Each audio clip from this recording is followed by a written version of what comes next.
Details చూద్దాం. Hero Raj Tarun Lavanya కేసులో పోలీసులు ట్విస్ట్ ఇచ్చారు. మోసం చేశాడని రాజ్ తరుణ్ పై ఫిర్యాదు చేసిన లావణ్యకే నార్సింగ్ పోలీసులు నోటీసులు ఇచ్చారు. ఫిర్యాదుకు సంబంధించి ఆధారాలు సమర్పించాలని 91 సిఆర్పిసి కింద నోటీసులు ఇచ్చారు. అయితే కంప్లైంట్ చేసిన తర్వాత నుంచి లావణ్య అందుబాటులో లేదు.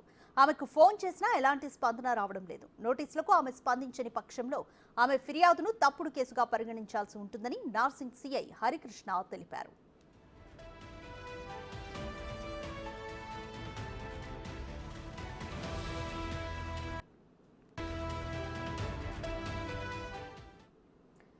మోర్ డీటెయిల్స్ మా ప్రతినిధి రాణా ప్రతాప్ అందిస్తారు. రాణా ప్రతాప్, లావణ్య కేసును తాను స్పందించని పక్షంలో తన ఫిర్యాదును తప్పుడు కేసుగా పరిగణించాల్సి ఉంటుందని నార్సింగ్ సిఐ హరికృష్ణ తెలిపారు. ఇంకా ఏ అంశాలను బయటపెట్టారు?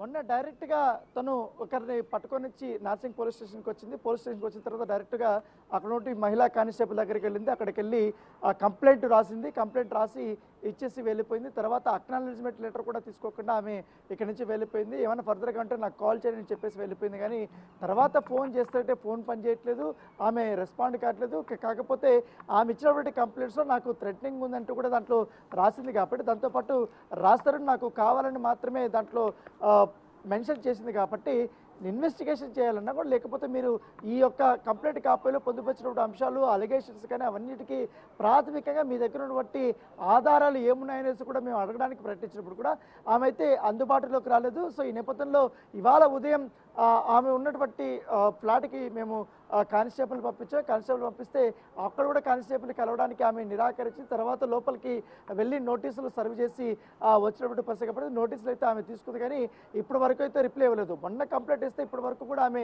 కనీసం రిప్లై ఇవ్వటం లేదు, రెస్పాన్స్ అనేది లేదు అనేసి కూడా నార్సింగ్ పోలీసులు వారు చెప్తున్నటువంటి పరిస్థితి ఏర్పడుతుంది. నిజంగానే ఆమె దీనికి సంబంధించి రాజ్ తరుణ్ పైన కానీ మాల్వి మల్హోత్రా పైన కానీ వాళ్ళ బ్రదర్ కానీ వీళ్ళందరూ కూడా బెదిరిస్తే ఆమె దగ్గర బట్టి వాట్సాప్ చాటింగ్లు కానీ లేకపోతే ఏదైతే మీడియాలో కొన్నిటువంటి ఫొటోస్ కానీ లేకపోతే కొన్ని ఆడియోలు కానీ కొన్ని చాటింగ్లు కానీ అవన్నీ కూడా అక్కడ డిస్ప్లే అవుతున్నాయి. కానీ పోలీసులకు మాత్రం ఆ ఎవిడెన్స్ని ఇప్పటి వరకు ఆమె సమర్పించలేదు.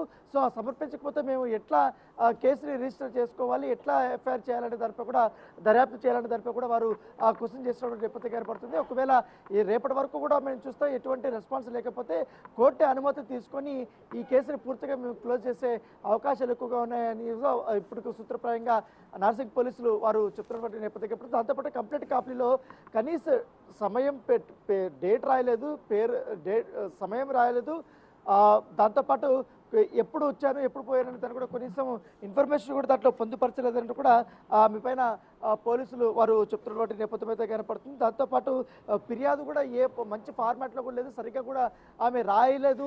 దాంట్లో ఎఫ్ఐఆర్ కాపీలో చాలా క్లియర్గా ఉంటుంది. అంటే ఫిర్యాదు ఎవరైనా చేయాలనుకుంటే దాంట్లో కొన్ని నియమ నిబంధనలు ఉంటాయి, కనీసం వాటిని చూసుకొని ఎట్లా ఫిర్యాదు చేయాలి ఏంటి అనేదాన్ని కూడా కొన్ని ఉంటాయి. కాబట్టి వాటిని కూడా చూసుకోకుండా ఆమె ఎలా పడితే అలా రాసి వెళ్ళిపోయింది అనేసి కూడా వారు చెప్తున్నటువంటి నేపథ్యం కాబట్టి దాదాపు 4 పేజీల ఫిర్యాదులు ఎక్కువగా రిపీటెడ్ రాసింది తప్ప కొత్త విషయాలు ఎక్కడ కూడా ప్రస్తావించలేదంటూ కూడా వారు ఆఫ్ ది రికార్డు చెప్తున్నటువంటి నేపథ్యం కనపడుతుంది.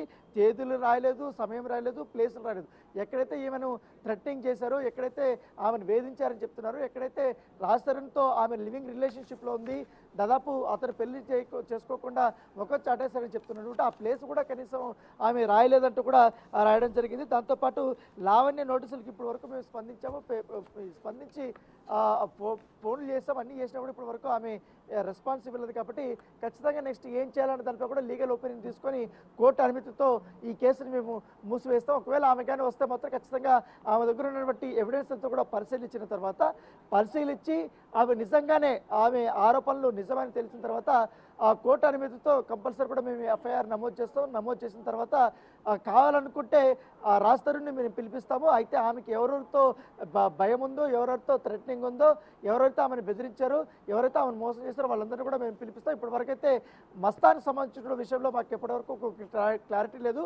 మస్తాన్ పైన ఆల్రెడీ గుంటూరులో కూడా ఒకసారి కేసు పెట్టింది. ఈ రకంగా నన్ను వాడుకుని వదిలేసేందుకు అతనిపై కూడా కేసు పెట్టింది. గతంలో కూడా లావణ్య పైన మోకిలలో కూడా కేసు ఉంది, అది కూడా డ్రగ్ వేరే వాళ్ళకి అమ్ముతున్నప్పుడు అది కూడా కేసు ఉంది. తర్వాత నార్సింగ్ పిఎస్ లిమిట్లో గతంలో కూడా కేసు ఉంది డ్రగ్స్కి సంబంధించిన విషయంలో. దాంట్లోనే ఆమె చర్చలు కూడా జైలుకి కూడా వెళ్ళేసి వచ్చి ఇప్పుడు రాజ్ తరుణ్ పైన కేసు పెట్టారనేసి కూడా పోలీసులు చెప్తున్న నేపథ్యం అయితే కనపడుతుంది. సో ఈ పరిణామాలతో కూడా రాజ్ తరుణ్ తన న్యాయ నిపుణులతో కూడా ఆయన మాట్లాడుతున్నాడు. ఎందుకంటే ఇప్పటికే తనకు చాలా వరకు కూడా పరువు నష్టం జరిగిందనేసి కూడా అతను కూడా ఫీల్ అవుతున్నాడు. దాంతోపాటు తను ఉన్నటువంటి ఫ్లాట్ ఏదైతే ఇప్పటి వరకు ఖాళీ చేయట్లేదు అనేది కూడా తన వర్షన్. అక్రమంగా తన ఫ్లాట్లో ఉండి నన్నే వేధిస్తూ దాంట్లో ఆ ఫ్లాట్లో ఇటు మస్తాన్తోనే కలిసి ఉంటే మళ్ళీ నన్ను కావాలనుకుంటుందని, దీనివల్ల నాకు చాలా ఇబ్బందికరమైన పరిస్థితులు ఉన్నాయనేసి కూడా అతను కూడా చెప్తున్న నేపథ్యంలో సో ఇవాళ కానీ రేపు ఉదయం లోపల కూడా ఖచ్చితంగా కూడా లావణ్యకి లీగల్ నోటీసులు రాజ్ తరుణ్ పంపించే అవకాశం ఉంది. కానీ అంత లోపల లావణ్య ఎందుకు ఇటు పోలీసులకు కానీ మిగతా ఎవరికి కూడా టచ్లోకి రాకుండా ఉంది, ఏం ఎవిడెన్స్లు ఆమె దగ్గర ఉన్నాయి, ఎందుకు ఆమె మీడియా ముందుకు వచ్చి మాట్లాడలేదు, ఎందుకు పోలీసుల దగ్గరకు వచ్చి ఆమె తన దగ్గర బట్టి ప్రూఫ్స్ ఏమి చూపించలేకపోతున్నారు అనేది కూడా ఒక క్వశ్చన్ మార్క్ ఉన్నటువంటి నేపథ్యం ఏర్పడుతుంది. ఆమెను ఎవరో మిస్లీడ్ చేస్తున్నారనేది కూడా కొంతమంది వాపోతున్నటువంటి పరిస్థితి ఏర్పడుతుంది. సో తన పైన ఆరోపణలు వచ్చినటువంటి వెంటనే రాజ్ తరుణ్ మీడియా ప్రముఖంగా తను ఏ రకంగా ఆమె పరిచయం అయింది, ఏ రకంగా ఆమెతో రిలేషన్షిప్ ఉంది, ఇప్పుడు ఏ రకంగా ఆమెతో విడిపోయారనేది కూడా అన్ని అంశాలు కూడా ప్రస్తావించారు. కానీ కంప్లైంట్ చేసినటువంటి లావణ్య మాత్రం ఇప్పటి వరకు అలాంటి ఆధారాలు ఇవ్వకపోవడం ఏంటనేది కూడా వారు క్వశ్చన్ చేస్తున్నటువంటి పరిస్థితి కనపడుతుంది. Thank you Rana.